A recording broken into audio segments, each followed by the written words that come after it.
कि Kashmir groups express concern over police profiling of mosque. तो बहुत सारी अपने पास जो मॉस्क हैं कश्मीर के अंदर, they have been what on the radar of what police and state, जहां पर हम प्रोफाइलिंग कर रहे हैं वहां पर मॉस्क की, कि कब उसका रजिस्ट्रेशन हुआ है, अपने पास कौन कौन उसके मेंबर्स हैं, कहाँ कहाँ पर उसका क्या क्या इंस्टीट्यूशन स्ट्रक्चर है, so that any potential threat on the national security of the country can be taken care of well ahead in advance. एक एंड पे क्या है, it is a case of what national security का है। दूसरी तरफ अपने पास क्या है कि कंटेस्टिंग इशू क्या आ रहा है, the case of what right to religion का। तो यहाँ पर क्या है कि दोनों चीजें क्या है कि अपने पास लॉगर हेड्स पे चल रही हैं। अब यहाँ पर इतना सेंसिटिव क्यों है, because religious groups allege that seeking information on sectarian affiliation.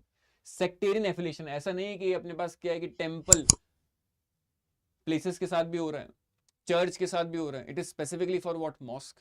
Then हमने इसके family details, financial sources, digital footprints, violates what article 25 that is freedom of what religion and article 21 that is what right to privacy.